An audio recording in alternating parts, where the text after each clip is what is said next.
see anything like this before? Not like this. The fucking massacre under your flag. No, not my flag. No, yeah, I did not call that. I can't have her here. I cannot leave her alone. Somebody's fucking cooking something up. This town's gonna get locked down. We need some order on the inside, cuz. This only goes one way.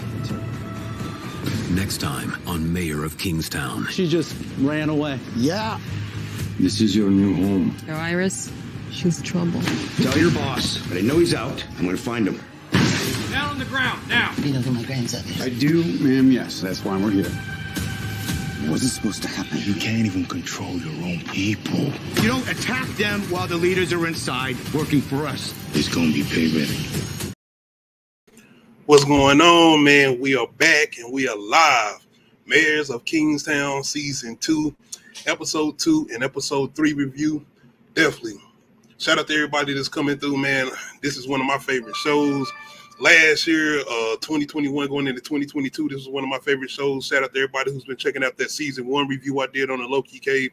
And if you haven't seen it, you definitely need to go over there and check it out. But yes, we are back with the Mayors of Kingstown review. Shout out to everybody who on BMF. I got BMF coming. I'm working on that. Maybe Saturday I'm gonna do something similar to how I'm doing with this as far as catching up on reviews or whatever. But once again, shout out to everybody's coming through. The Last of Us. I got that review coming out tomorrow live. Shout out to my homeboy Clyde. He's supposed to be joining me for that. We definitely gonna be talking about that. And Friday on Uncut Ish Talk, I kind of want to talk about some best TV shows, because I've been hearing a lot as far as this episode 3 of The Last of Us, as far as being like the best TV show ever or the best episode ever. And I'm like, yo, it's a lot of TV shows out here that's had a lot of dramatic and impactful episodes outside of The Last of Us. That's all I'm saying. But we're going to talk more about that when I do my review for The Last of Us and now Uncut Ish Talk Friday. Not only that, the DC slate. Definitely got to get into that Uncut this Friday. Shout out to K-Dot.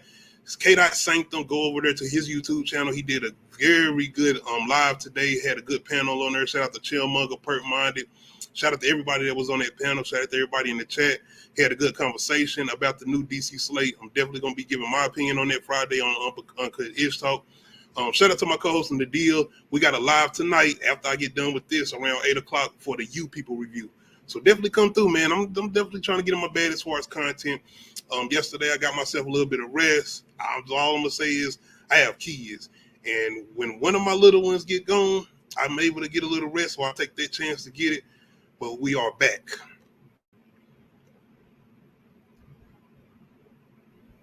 Oh, Preston, bro. If you still on Season 1, bro, you in for a treat. I'm trying to tell you, man. Shout out to P. Definitely shout out to YE Young Executives. Y'all need to cop over there to Preston Watson's Facebook or Instagram and then get more connected with his clothing brand and his company, YE. Definitely some good things going on over there. All right, let's get into it, man. Season 2, Episode 2, Staring at the Devil review.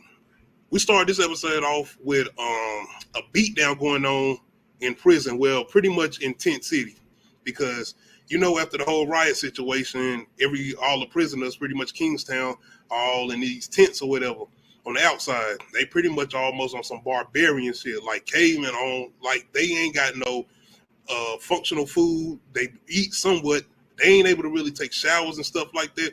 Like they are really out there on some barbarian shit, and they out there acting like barbarians. And you see the incidents that keep going on. But not only that, it's the whole structure thing. There's no more leaders as far as these gangs or whatever, especially inside the prisons, because of everything that went on behind the riot in Season 1.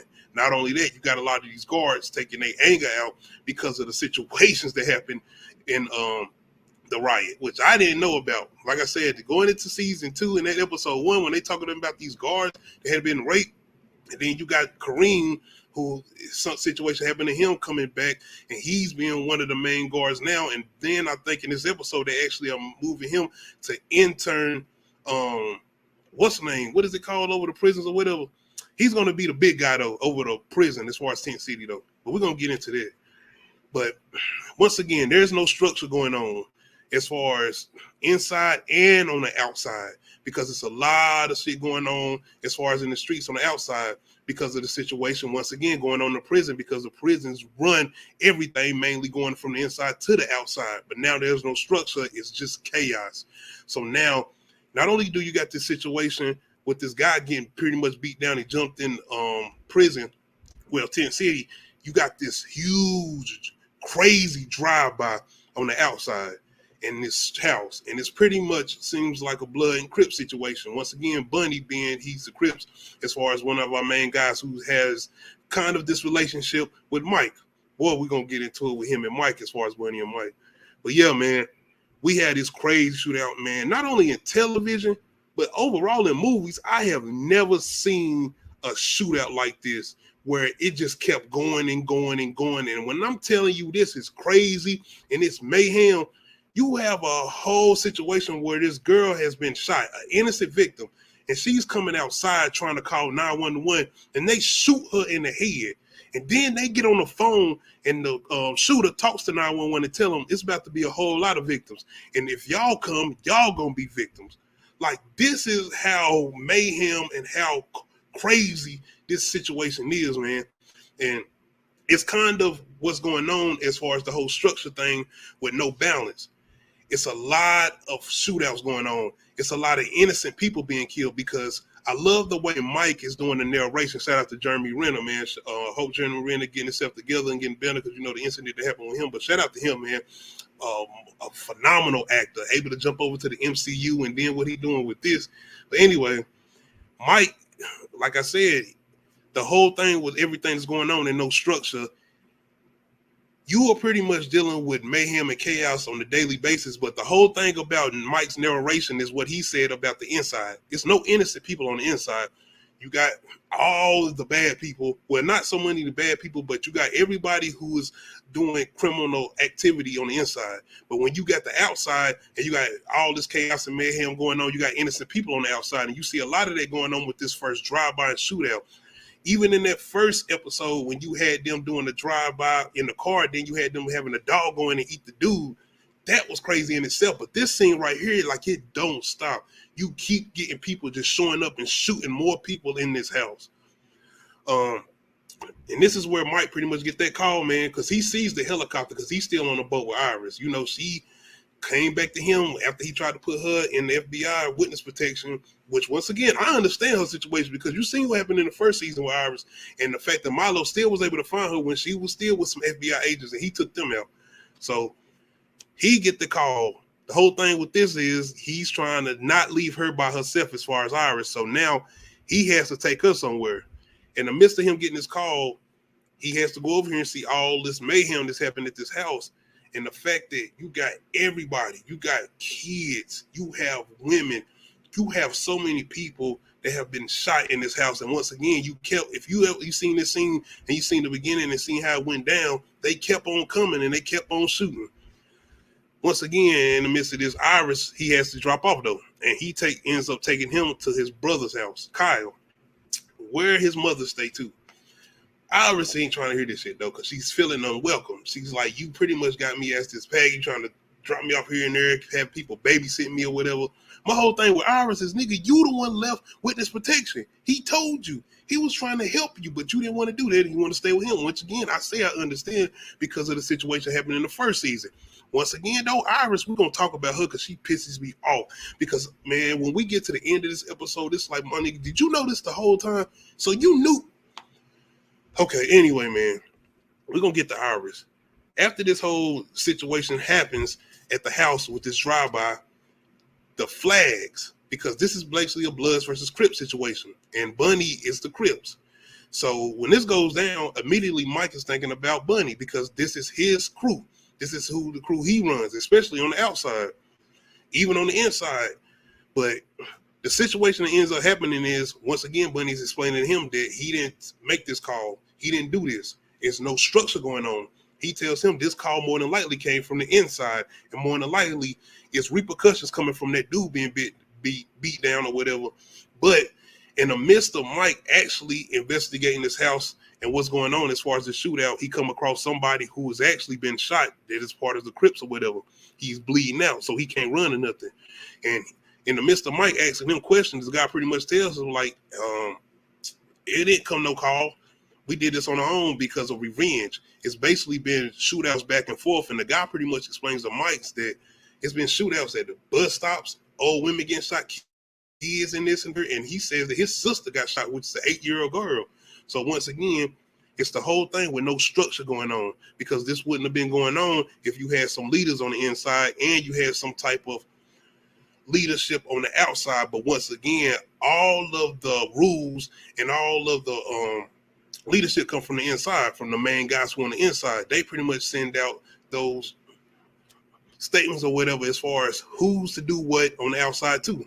And that's what Bunny and Mike get into it about, because Bunny's trying to explain to Mike, like, I ain't had nothing to do with this. Once again, we ain't got no structure. We got to get something going. We got to get some type of structure on the inside for us to stop all of this that's going on the outside. In the midst of this, we got Mike talking to the DA agent.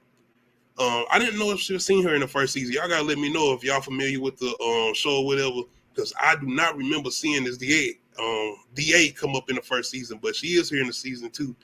And it's just everything she's seeing and her talking about the job or whatever and having to keep up with this and the fact that they keep going along with this. You know what thing? I got to keep forgetting that Mike is not a cop. Dude is down there. What is he? He not a bounty hunter, but it's the fact that he ain't no licensed cop or anything. You got to remember that Mike was on the inside too. He was in prison. But it's the fact that he's able to come across all these situations or whatever, like he's some damn FBI agent or whatever. I know he got all these connections or whatever, but I got to keep remembering that Mike is not a cop. In the midst of everything that's going on with this, though, as far as Staring at the Devil, episode 2, we got Kyle as far as Mike's brother. He is still doing what he's doing as far as the new job he has took on or whatever. But it's his partner. You remember in episode 1 where he was explaining to him, but like this whole situation that happened on the boat, and he was like, you ain't doing structure, you ain't following standard police procedures or whatever. Man, did this dude play dearly for it in this episode, because I did not expect this shit to happen. And it's like Kyle just get thrown in all type of shit. He always ends up in some shit, whether it was the whole situation with him ending up in the riot at the prison on the first season, or it's this situation. You knew something was coming, but it was like, I didn't expect this. They have this whole situation where him and his partner pretty much are doing a basic pullover. They got somebody pulled over, and he is telling his partner, like, you an asshole, because he pulled this guy over and he was going up this hill or whatever with this boat, and he pulled him over after he started somewhat speeding up or whatever. Basically, it seemed like Kyle basically saying you pulled him over on some bullshit when he wasn't even doing nothing at first or whatever. But anyway, it's the fact that while he's talking to his partner and he's still trying to tell him, like, yo, you need to wait. Like, let me make sure everything is good. Standard procedure, because Kyle is used to all that extra shit. He's been through real shit. The riots and the fact that he was on a real police squad, and this dude is all so happy-go-lucky. He ain't understanding real police work, basically. So out of the blue, you hear some shots ring out, and Kyle just started busting through the back of this Jeep, because the person, whoever was in this Jeep or whoever was in the driver's seat, pretty much shoots his partner. And Kyle just starts shooting. That's not the crazy part. I get it. His partner is down, and his partner is pretty much dead. The crazy part is there's a baby in the back seat. It's the scene where you see Kyle shooting through the back of this window, shooting these two people who was pretty much that shot his partner. But it's the fact that he missed his baby in the backseat, and this almost pretty much breaks him down. Like, he's like, oh my God, I'm done, bro. Like, what else am I supposed to, like, I can't do this, you know? And I was just sitting there with him like, man, what the hell is going on? It's a whole baby in the backseat where he was just shooting at these two people. Man, Mayor of Kingstown, y'all got to chill, bro. Y'all doing too much, because I'm telling you, this ain't have my heart beating. Like, I go from watching this with this whole baby in the backseat to watching BMF.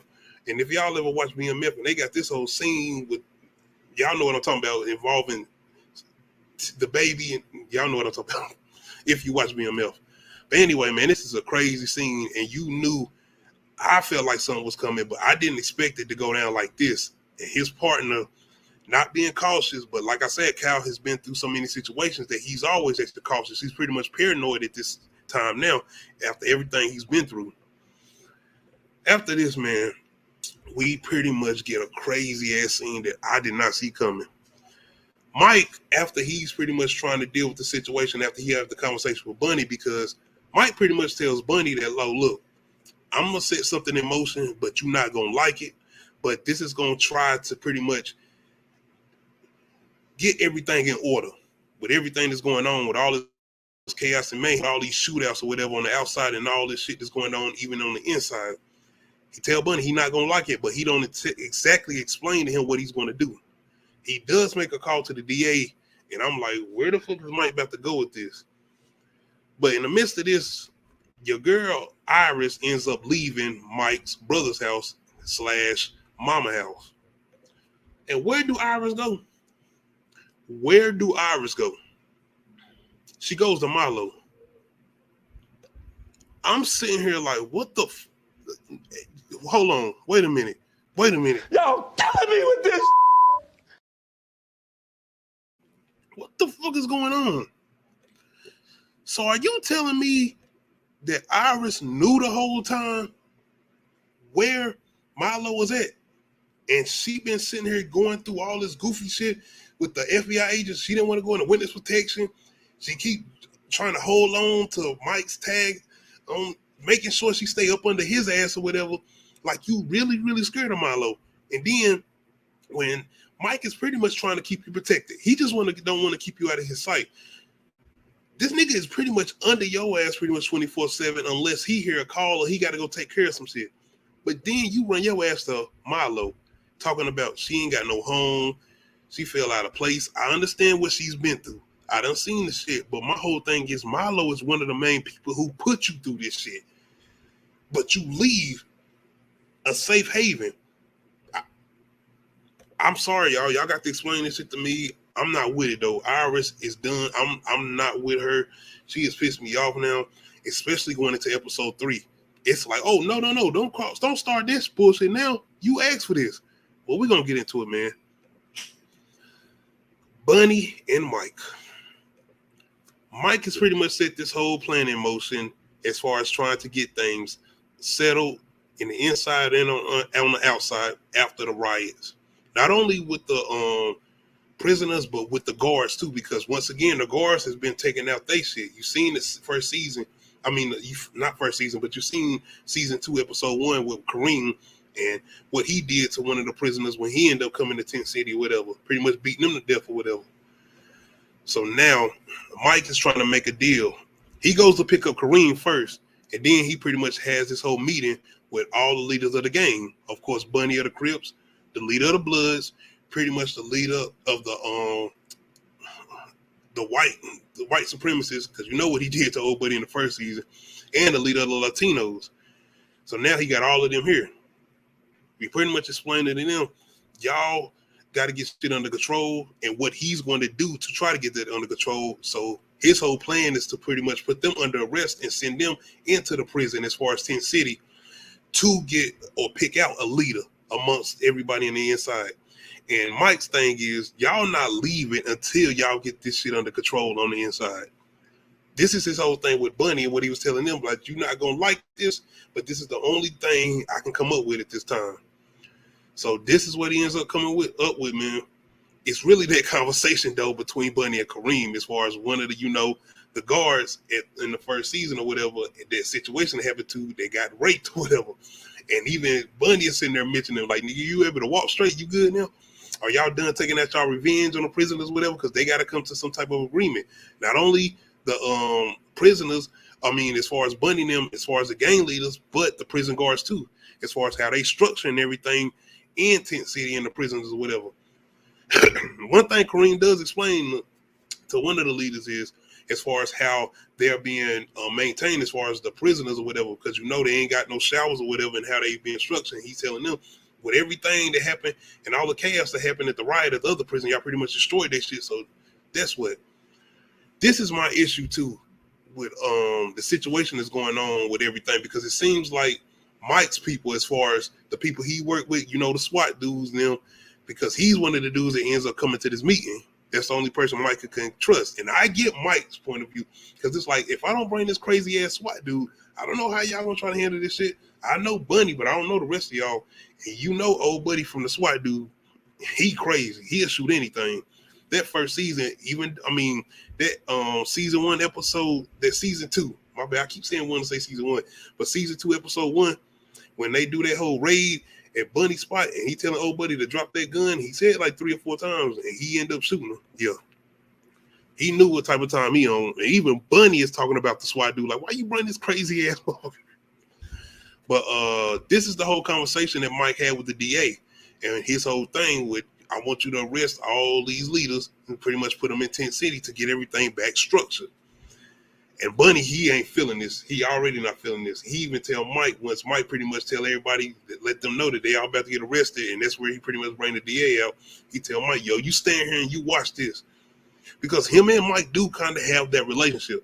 Mike likes to try to throw the shit in there like we not friends, but like low key, y'all got to understand him. Y'all all friends. The way y'all been hanging out in season 1, you was going over there drinking with him, having conversations with him about shit you had going on. The fact that Bunny pretty much rescued Iris. Like, nigga, he didn't have to call you. Y'all remember this from season 1 as far as Bunny calling Mike, letting him know that he had Iris after that whole exchange with the white dudes and them doing the whole deal with trading Iris with the Bloods or whatever, and they had that whole shootout in the season 1. Yeah. But anyway, everybody does end up getting arrested, and they do take them to the yard, and this scene is crazy because you got everybody in Tent City as far as them in the prison yard yelling and all of that. And once they see everybody that's getting off that bus, as far as these leaders, everything get quiet. And it's got a good line from Bunny where he said, y'all can't be praying to God, or otherwise y'all wouldn't be staring at the devil.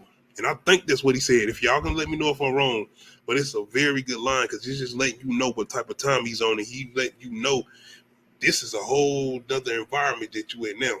But you let you know why he is that leader. Boy, season 2, episode 3. But yeah, that was pretty much my review of season 2, episode 2, Staring at the Devil, as far as Mayors of Kingstown. This was an impactful ending, kind of a cliffhanger, trying to see what's going to go on, being that now you got Bunny behind the wall. I was not seeing that coming because even going out this season 1, you kind of see that he doing his thing. Like, he pretty much got shit going down, and he got pretty much shit under control on the outside, even his relationship with Mike. But seeing him go on the inside and just seeing the way he walk in, the way he's staring at everybody, and seeing the way he talk, like, hey, this gonna be something. All right, man. Now we going into episode 3, 5 at 5 review, as far as Mayors of Kingstown. Boy, Iris, once again. Your girl Iris, she went back to Milo. And once again, I got the question, did she already know where Milo was at all this time? So this is where I'm confused at. And I hope we get some type of explaining, and y'all can let me know. Maybe it's something I'm not seeing, because I see that she got this, seem like some kind of bond with Milo. But everything I seen from that first season leading even into season 2, it's like, you seem like you terrified of this nigga. Even after the shit you went through, he sold you to these white supremacist niggas from the prison. You remember season 1 when he sold her to him and the shit they did to her? And once again, Bunny coming through with the rescue, and then Mike doing what he did. This nigga went straight John Wick on these white supremacists. Like, y'all don't remember that? But yes, man, it's the whole thing with Iris. Milo, once again, he coming in here, they having this conversation. She letting him know, I'll be ready to go back to work, because she letting us like she ready to go back to doing what she doing, because she feel like she ain't got no place. This is her only home. This is the only place where she feel like she's at home, or she feel comfortable, I guess, whatever. And Milo pretty much letting her know, like, yeah, we'll talk tomorrow. We're gonna see what's up. And he man, Milo is a true demon, because he's sitting there making sure she feel comfortable. Because I'm like, he could have took her ass out too, because my whole thing, even with him, and so like maybe he had some type of bond with her, because I'm like, you went through this whole shit. You kidnapped her back from the FBI, did what you did with her. Mike got her back, and now you even asking her questions, because he even asked her, did you smash Mike? She's like, no. I'm right now, I'm not with it. I'm done with Iris right now at this point. Y'all got to give me something, or the show later on through season 2, give me a reason to get back caring about Iris, because I'm good. After everything Mike done went through to pretty much get her back, even Bunny. But yeah, man, in the midst of this, we get this raid. Once again, the SWAT dudes, crazy ass SWAT guy. But I was just waiting, man. I was like, man, don't have him shooting somebody again, man. But we get a raid, but this raid is special in particular because this raid ends up happening at Bunny's people's house while he's in the inside. And you know Mike set up this whole plan for him to go on the inside. So Mike is frustrated. He going off because not only is the fact of having this raid, one of his main guys, of course, that he got with the connections on the inside as far as police officers, Ian, he is a part of this. Give or take, they don't do nothing too crazy. They don't shoot nobody. They do a little search or whatever, but it's the whole point of Mike telling them, like, yo, we got him on the inside doing something for us as far as getting this shit structured. Y'all want this to keep staying in chaos? And the whole thing with Iron is telling him, and he sounded like that prison guard on the first season when Mike was trying to explain to him, like, yo, y'all got to chill. Y'all can't be doing this because they run this shit. They technically really run this shit. And they can really bring a lot of chaos and mayhem, not only to what they doing on their streets, but to our homes, to our families. This is my issue with the police. And as far as eyeing them, as far as what they got going on, because in the first season, this is y'all issue. Mike warned y'all. They made this whole deal in the first season, you know, when they killed the dude or had him killed in prison, the meth guy who had the house blew up when the kid was inside of it. They made that deal. Mike was warning them. Y'all make this deal, y'all basically making a deal with the devil, and they gonna want more as far as the deal they was making with the prisoners or whatever. So the whole situation with them telling Mike or coming at Mike is like they blaming him, like he's the reason behind this and the third or whatever. And this even a conversation with him and Bunny that they have towards the middle of this episode where I was like, nah, you agreed to go along with this too, Bunny.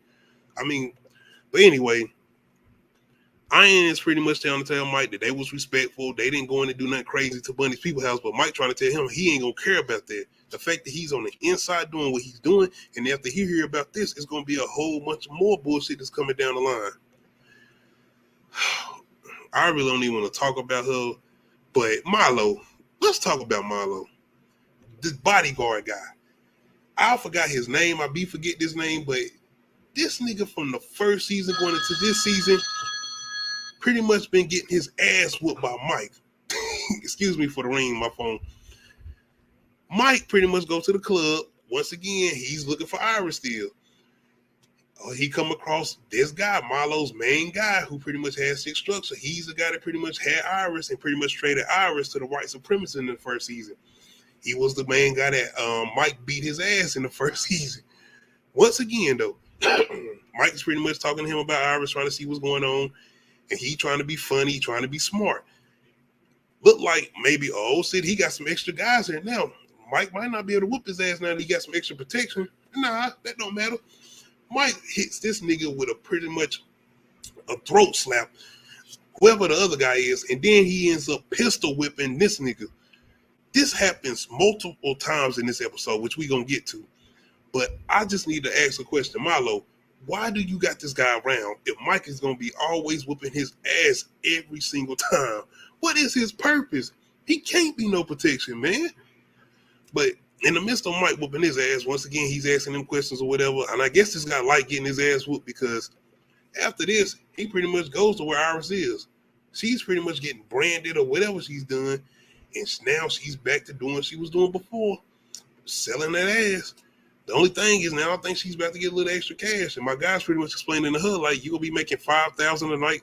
If you make $4,000, we're going to have a problem. You make $8,000, hey, that's good for you. And I'm like, so this is what you wanted, right, Iris? This is why you left Mike. This is why you ran back to Milo, and he pretty much put you back right where you was at when Mike pretty much found your ass. Once again, y'all got to give me reasons to be riding with Iris. In the midst of this, we got Mike pretty much visiting Bunny. Bunny is behind the walls, and he's pretty much trying to set this whole thing into motion to get everything in structure. He's pretty much letting Mike know that he needs a time tomorrow, pretty much to let the guards to turn around and not pay no mind to why he pretty much set things in and pretty much get things set into motion to set this leadership role up. Not only for him, but the other gang leaders too.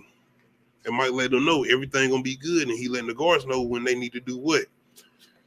They pretty much go along with everything. What did you expect to happen at the end of this? I don't know. But everything seems like it's set into motion to pretty much get everything structured back on the inside so everything can go back structured on the outside. The sooner the better, so Bunny and all the other leaders can get out. Specifically Bunny, though, because he's the one that got that main relationship with Mike. In the midst of this, we got Kyle. After that situation that happened in episode 2, he pretty much trying to go back to doing what he's doing. He was like, shit. After that, I mean, what's the point? This is Kingstown. It ain't gonna make no difference if I try to go do state police or do the regular shit. So he pretty much trying to go back, and they letting, and I am just letting him know you gonna have to wait, you gonna have to chill and fall back. But Kyle letting them know, like, y'all gotta do something, or I'm gonna drive myself crazy. I can't just sit still. I got to do something. My thing with Kyle is, nigga, you've been through a lot of traumatic events. The riot, and then you just seeing your partner get killed, and then pretty much feeling like you was almost gonna shoot a baby, being the way you shot through that back window. You might need to just fall back. Therapy and all that, you need to just chill. But Kyle is trying to jump back out here, man. He's trying to do what he's trying to do. On the other end, we have the DA and Mike and Kareem going to visit this prison where looking like we're going to be getting the prisoners who are in Tent City going to get structured into this new prison. Once again, you got to understand what this show is based around as far as the prisons. More so, season 2 is kind of going into the structure and the gangs and why everything is not going the way it's supposed to be going, and the whole wars and the thing as far as the chaos and the fact that they ain't got no leadership. Because more so, season 1 was understanding what was going on as far as the leadership behind the prisons and why they was doing what they was doing as far as Mike and his brother, and why they was doing what they was doing as far as having these relationships with these criminals or whatever, so they can keep some type of structure so it wouldn't be mayhem and chaos or whatever. The only thing is they went a lot into the prisons too, and as far as how stuff was structured behind the prisons. You remember that leader of the Crips in that first season, the way he was explaining, like, we want to be treated like men. I know I did wrong shit, and I know I deserve to be behind these walls, but you can't treat me like no animal. Thing about this episode and when they're doing this whole visitation with this prison is everybody's pretty much on lockdown. I've seen things out here as far as certain documentaries where they're trying to even go into these whole things with trying to get rid of solitary confinement and stuff like that, because that's pretty much where you're isolated 24/7. I think you only get a 1 hour of daylight or stuff to yourself, but the only thing is you're by yourself 24/7. Think about the mental breakdown you get from that. But anyway, they're kind of do a telling on that in this episode, especially in this scene where you got this woman pretty much giving like this whole visit of the prison or whatever, and Mike even make a reference to her, kind of saying she's like a realtor or whatever. The whole thing is he looking at these prisoners behind the wall, and you got to remember Mike was a prisoner, and he even calls it like almost like a safari, like you got animals locked up, and you sitting there looking at them behind these cages or whatever. So that was a good little moment right there. Not a good moment, but I'm saying as far as the show and what it's supposed to be based around as far as these prisons, especially Kingstown or whatever. But it's kind of hit a conversation he has with the DA and kind of where they look like they're about to go towards, because it looked like everything's about to change as far as how the prisons are structured in Kingstown, and the fact they're about to go this route as far as having people locked down the way they're going to have them locked down. And Mike has an issue with it. In the midst of that, we got your girl Iris, man. She's asking about Milo. Is Milo going to come by and see me? Is Milo going to come by and visit me? Where Milo at? What you mean? This is where you wanted to be. You came running back to Milo thinking shit was going to be sweet. Once again, man, y'all can let me know if I'm wrong or whatever with Iris, but I'm just not feeling it, because it's crazy the fact that everything Mike went through for her, and the fact that she felt like she wasn't at home or people didn't want her around or whatever. What you care about that for? She's trying to put you in protective custody with a whole different FBI type of agency, and even you out of town. So Milo wouldn't know you was there, but no, you wanted to come back to him. In the midst of this, whoever the girl she was talking to as far as one of the other prostitutes, they end up going to talk to Mike. And y'all can let me know, because there's a scene where he beating up one of Milo's main guys who I talk about, he always beating up, where she's carrying out this baby. And I don't know if this is the same girl or not. It might not be. But anyway, she comes to Mike and let her know, I know where Iris is at. Of course, Mike being who he is, I'm not going to call Mike a simp yet. I'm not calling him a simp. I feel like he just has this protective nature. But it's like, nigga, it's when it's time to let go, because She did this shit, and wait till he find out though. That's the thing. I wonder how he's going to react as far as when he find out that Iris knew where Milo was at, why she was with him this whole time. How he's going to react to that. But anyway, he does go looking for Iris. Once again, Milo's main bodyguard or whoever, Milo's main guy, the guy he pretty much has him doing what he's doing while he's trying to be on the hideout or whatever. This nigga is like, he has the upper hand on Mike. He pretty much knocks Mike out and pretty much has him sitting down. I don't think they have Mike tied up or nothing, but he has him surrounded with other guys. He has a gun on Mike. Mike, he is pretty much able to even somewhat pistol whip Mike, but Mike ends up being able to maneuver and take the gun from him and whoop his ass again and pretty much put him in a position where if y'all don't put y'all guns down, I'm going to shoot him. Milo, why do you got this guy with you? Whatever you got planned or whatever you got doing, he is not the guy because Mike is continuously whooping this dude's ass. I need to get his name, man. But yes, man, Mike gets out of this situation after he was looking for Iris, and he tells him to let his boss know as far as Milo, I know he's out, and I'm going to come for him. Why y'all even let Mike go?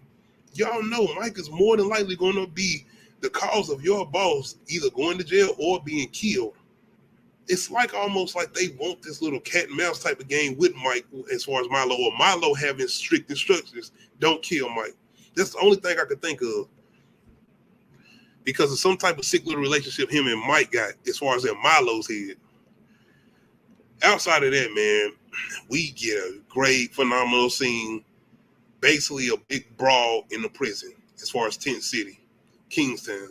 And this is where the main leaders are locked up at as far as the main gang leaders, including Bunny. This is where Bunny pretty much had the whole thing where he was talking to Mike. He needs that time as far as 5. And he needs all the guards to pretty much play their position and turn around. And everything pretty much goes to play. And he pretty much has this whole main thing organized with the other gang leaders too, because they all know what's supposed to go down too. So pretty much at this time, everything goes down. People pretty much letting their gangs know who is in charge and who is the leader or whatever. And what it seems like for me and what I was seeing is the gang leaders are pretty much taking out pretty much people from their own crew, letting everybody know who's going to be in charge or whatever. So it won't be no bullshit. It won't be nothing going down without it coming through them or whatever.